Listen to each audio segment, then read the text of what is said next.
దేవుని నామమునకు మహిమ కలుగును గాక. ఈ ఉదయకాల సమయంలో మరొక మిషనరీ గురించి తెలుసుకొని దేవుని నామాన్ని మనము మహిమపరుచుకుందాం. ఆ యొక్క మిషనరీ యొక్క పేరు విలియం మిల్లర్.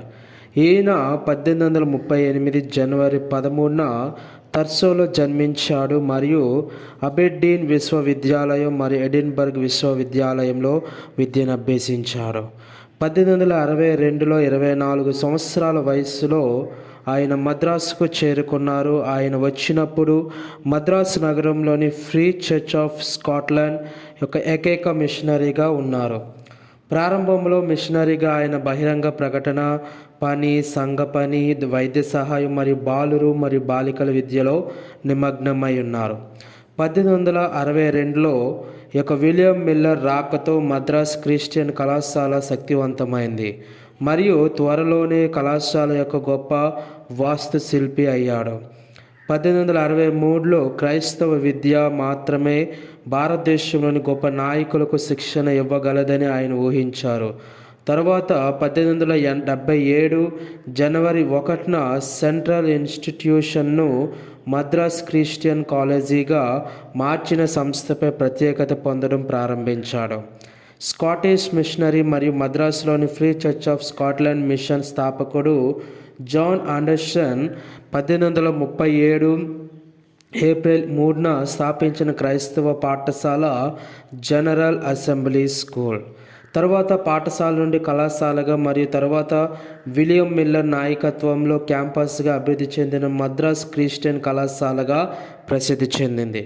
ఆండర్సన్ తర్వాత కళాశాలను ఆయన స్వాధీనం చేసుకున్న తర్వాత ఆయన వచ్చిన 2 సంవత్సరాల్లో ఆయన పాఠశాలను కళాశాలగా అప్గ్రేడ్ చేసి సంస్థ యొక్క విద్యా విధానాన్ని తిరిగి మార్చారు. 1864లో మొదటి కళాశాల తరగతి ఏర్పడింది. విశ్వవిద్యాలయం యొక్క మొదటి ఆర్ట్స్ పరీక్ష FA కోసం చదువుతుంది. 1865 నాటికి 6 విద్యార్థులు మెట్రికులేషన్ పరీక్షకు హాజరయ్యారు మరియు 1867 నాటికి BA కోర్సులకు సిద్ధం కావడానికి ఒక కొత్త తరగతి ప్రారంభించబడింది. మిల్లర్ ఆంగ్లికన్, వెస్లియన్ మరియు ప్రెస్బిటేరియన్ సంస్థలతో సహా ప్రముఖ మిషన్ల మద్దతును పొందాడు. ఇది చివరకు ఒక చిన్న సెక్టారియన్ సంస్థను మొత్తం దక్షిణ భారతదేశానికి ఒక పెద్ద మరియు కేంద్ర క్రైస్తవ కళాశాలగా మార్చింది మరియు త్వరలో భారతదేశంలోని అన్ని సంస్థలలో అగ్రస్థానంలో నిలిచింది. మిల్లర్ ఈ సంస్థను ఒక క్రైస్తవ మరియు సహకార సంస్థగా మార్చి 1 జనవరి 1877న దానికి మద్రాస్ క్రిస్టియన్ కళాశాల అని పేరు పెట్టాడు. అతను కళాశాల కోసం గొప్ప భవనాలు నిర్మించడమే కాకుండా ప్రధానంగా తన సొంత బహుమతులు మరియు తన సోదరుడు అలెగ్జాండర్ మిల్లర్ యొక్క బహుమతులతో భారతీయులు మరియు బ్రిటిష్ వారు ఇద్దరు విశ్వాస పాత్రులైన మరియు సమర్థులైన వ్యక్తుల బృందం నుండి మద్దతు మరియు స్పాన్సర్షిప్ను కూడా పొందాడు. అతని కళాశాల హాస్టళ్ళు దక్షిణ భారతదేశంలోనే మొట్టమొదటివి. అతను వీటిని భవిష్యత్ ప్రభుత్వ అధికారులు మరియు మున్సిపల్ మరియు స్థానిక బోర్డుల సభ్యులకు ప్రజా వ్యాపారాన్ని నిర్వహించడం మరియు ప్రజాస్వామ్యాన్ని నడిపించే కళలో శిక్షణ ఇవ్వడానికి ఉపయోగించాడు. కళాశాల పూర్వ విద్యార్థులు జాతీయ ఉద్యమాలు, రాజకీయాలు మరియు ప్రభుత్వ కార్యాలయాలు సహా అన్ని రంగాల్లో ప్రముఖ స్థానాలను ఆక్రమించారు. ఈ యొక్క విలియం మిల్లర్ హాస్టళ్లను అనేక విద్యా మరియు సాంస్కృతిక సంఘాలను ప్రారంభించినందుకు ఘనత పొందాడు. ఇవి చివరికి మద్రాస్ క్రిస్టియన్ కాలేజీని దక్షిణాసియాలో ఒక ప్రముఖ విద్యా సంస్థగా తీర్చిదిద్దాయి. తర్వాత అతను హిందూ విద్యార్థుల కోసం వారి విశ్వాసాన్ని మార్చడం ద్వారా కాకుండా విద్య ద్వారా క్రీస్తు దిశకు సంస్థను తెరిచాడు.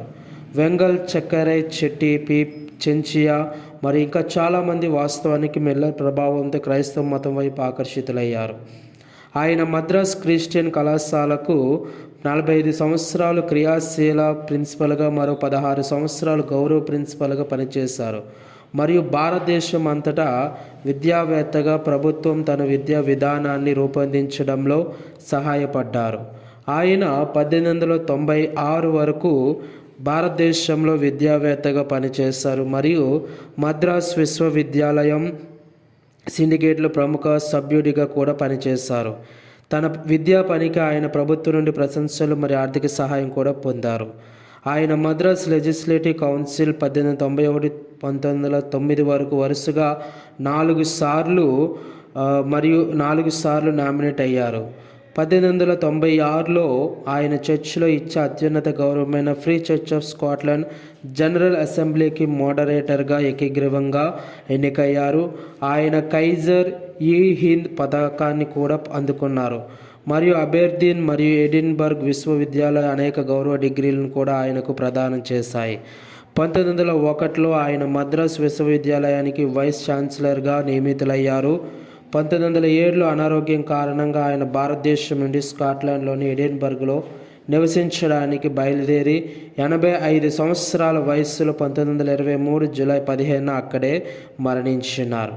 ఆయన జన్మస్థలమైన తర్సులోని శ్మశాన వాటికలో ఆయన అంత్యక్రియలు నిర్వహించారు. ఈ విధంగా ఆయన మన భారతదేశానికి వచ్చి విశేషమైన సేవా కృషి పరిచర్య అనేది అందించినారు. ఆమెన్.